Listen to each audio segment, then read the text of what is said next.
Guys, welcome to my YouTube shorts. അപ്പോൾ ഇന്ന് നമ്മുടെ സ്വന്തം അൻവിതേൻ്റെ ബർത്ത്ഡേ ആണ്. അപ്പോൾ ഈ കാണുന്ന സാധനങ്ങളൊക്കെയാണ് നമ്മളിത് ഹണി കേക്ക്സ് എന്നാണ് വാങ്ങിച്ചത്. ഡോണറ്റ്സ്, പോപ്സ്, പിന്നെ കപ്പ് കേക്ക്, പിന്നെ ഒരു ഹണി കേക്ക് റെഡ് വെൽവെറ്റ് ആണ് വാങ്ങിച്ചത്. ഈ പോപ്സ് കഴിച്ചപ്പോൾ നല്ല ടേസ്റ്റ് ഉണ്ടായിരുന്നു. ഡോണറ്റും ടേസ്റ്റ് ഉണ്ടായിരുന്നു. പക്ഷേ ഇതിൽ മധുരമില്ല, കപ്പ് കേക്കിന് മധുരം ഇല്ലാത്തതുകൊണ്ട് അത് വലിയ എനിക്ക് ഇഷ്ടപ്പെട്ടില്ല. എന്നാലും കഴിച്ചു കേട്ടോ, കുഴപ്പമൊന്നും ഉണ്ടായിരുന്നില്ല. ഇവളുടെ വായിൽ ആകെ എല്ലാവരും കൂടി കൊടുത്തുകൊണ്ട് കുത്തി നിറച്ചുകൊണ്ട് കുറച്ച് പാടായിരുന്നു കഴിക്കാൻ. എല്ലാവരോടും വേണ്ടാന്നൊക്കെയാണ് പറഞ്ഞത്. കണ്ടോ, ഞാൻ കൊടുക്കുമ്പോൾ വരെ കരയുമായിരുന്നു.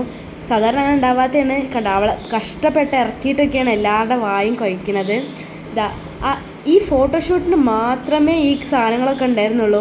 അരമണിക്കൂർ കൊണ്ടാണ് ഞങ്ങൾ ഇതൊക്കെ കഴിച്ച് തീർത്ത്. സ്ട്രോബെറി ഒന്നും പിന്നെ കാണാനേ ഉണ്ടായിരുന്നില്ല. പിന്നെ ഞങ്ങൾ ഇത് കസിൻസ് എല്ലാവരും കൂടി കൂടിയിട്ടാണ് ഇതൊക്കെ ചെയ്യണത് കേട്ടോ. എല്ലാം ഭയങ്കര നല്ല തന്നെയായിരുന്നു. അവിയൽ, കാളൻ, തോരൻ, അച്ചാർ, പച്ചടി, കിച്ചടി, പിന്നെ ക്യാബേജ്, പപ്പടം എല്ലാം അതും ഉണ്ടായിരുന്നു. അങ്ങനെ ഇതൊക്കെയാണ് ഞങ്ങൾ ഡെക്കറേഷൻ. സാധാരണ ഇത്രയും നല്ല കുറച്ചുകൂടി ഉണ്ടാവാറുള്ളതാണ്. ഇന്ന് രാവിലത്തേക്കാണ് ഇത്ര സദ്യ. പിന്നെ ഞങ്ങളൊരു സദ്യ മാറ്റി വെച്ചു. ബർത്ത്ഡേകളിൽ കുറച്ച് വാശി ഉണ്ടായിരുന്നു കേട്ടോ ആദ്യം കഴിക്കാനായിട്ട്. കാരണം 2 കൈ ചോറ് കഴിക്കണം എന്നാണല്ലോ പിറന്നാളിനെ. എന്നിട്ട് അതൊക്കെ അവൾ കഴിച്ചു. ആദ്യം നല്ല ഇൻട്രസ്റ്റോടെ തുടങ്ങിയെങ്കിലും അവസാനം കഴിച്ചപ്പോൾ കുറച്ച് വയറ് വേദനിക്കണമെന്നൊക്കെ പറഞ്ഞു. സാരമില്ല, സ്വാഭാവികമാണ്. വെള്ളം കുടിച്ചാണ് അവൾ ഇറക്കാറ്.